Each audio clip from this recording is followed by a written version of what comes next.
2/3, 2/4, 2/5, 2/6। क्या करना है इनको असेंडिंग या डिसेंडिंग ऑर्डर में लगाना है। क्या आप कर सकते हो? अगर हाँ तो पॉइंट ये है कि कितनी जल्दी कर सकते हो। हमने पिछले लेक्चर में एक ट्रिक पढ़ी थी और वो ट्रिक थी उन फ्रैक्शंस को असेंडिंग और डिसेंडिंग ऑर्डर में लगाना जिनके डिनोमिनेटर सेम हो।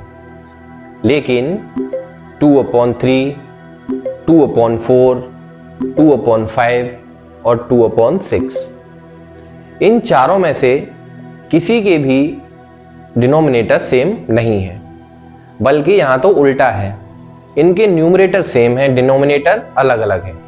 मैं फिर से याद दिला देता हूँ, डिनोमिनेटर मतलब नीचे वाले और न्यूमरेटर मतलब ऊपर वाले। तो आज की हमारी ट्रिक है कि उन फ्रैक्शंस को असेंडिंग और डिसेंडिंग ऑर्डर में लगाना जिनके न्यूमरेटर मतलब ऊपर वाले सेम हो और डिनोमिनेटर मतलब नीचे वाले अलग अलग। सबसे पहले हम 2/6 को लेते हैं। इसका डिनोमिनेटर है 6, 2/5 का डिनोमिनेटर है 5, 2/4 का डिनोमिनेटर है 4, 2/3 का डिनोमिनेटर है 3। जिसका डिनोमिनेटर सबसे बड़ा होगा वो फ्रैक्शन सबसे छोटा होगा। इस चीज को अच्छे से नोट कर लीजिए। जिसका डिनोमिनेटर सबसे बड़ा होगा वो फ्रैक्शन सबसे छोटा होगा। 2/3, 2/4, 2/5, 2/6 इनमें डिनोमिनेटर सबसे बड़ा 2/6 का है। इसका मतलब 2/6 सबसे छोटा होगा। उसके बाद आएगा 2/5, उसके बाद 2/4 और सबसे बड़ा हीरो है हमारा 2/3। अब इसी ट्रिक पे हम एक एग्जाम्पल करके देखते हैं जिससे आपको ये अच्छे से रिवाइज हो जाए।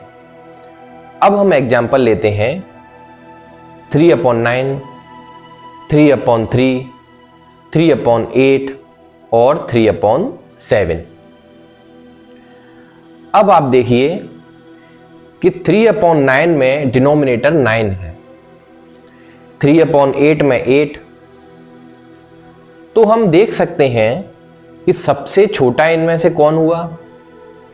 ऑब्वियस सी बात है, जिसका डिनोमिनेटर सबसे बड़ा है। और सबसे बड़ा डिनोमिनेटर किसका है? सबसे बड़ा डिनोमिनेटर है 3/9 का।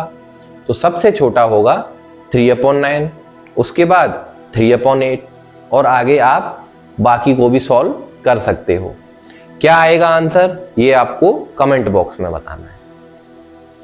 तीसरा एग्जाम्पल हम लेते हैं, थोड़ा सा बड़ा एग्जाम्पल लेते हैं।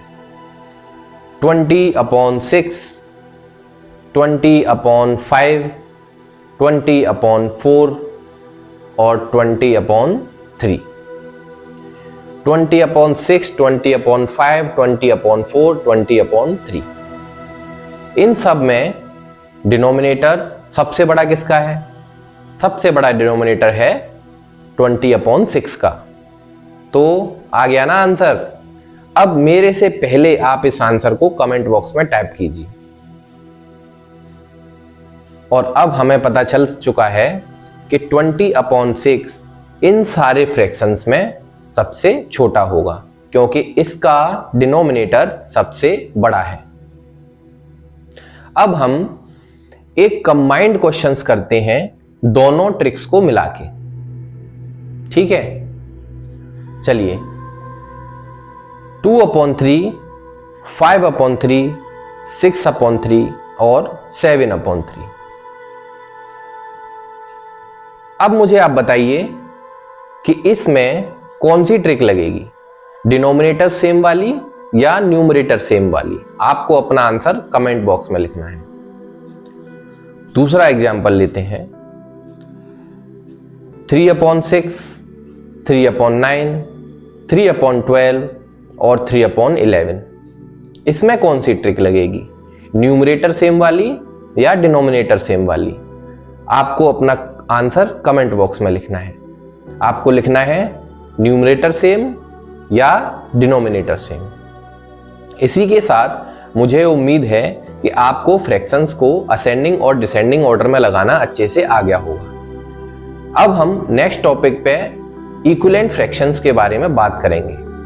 क्या होते हैं इक्विवेलेंट फ्रैक्शंस, जो देखने में तो बहुत अलग लगते हैं लेकिन होते एक जैसे हैं। एग्जाम्पल के लिए 2/4 और 6/12 देखने में ये कितने अलग हैं, 2/4 6/12। लेकिन अगर मैं आपसे कहूं कि ये दोनों सेम हैं, फिर इसी का जवाब आपको अगले लेक्चर में मिलेगा और ढंग से मिलेगा। तब तक के लिए देखते रहिए।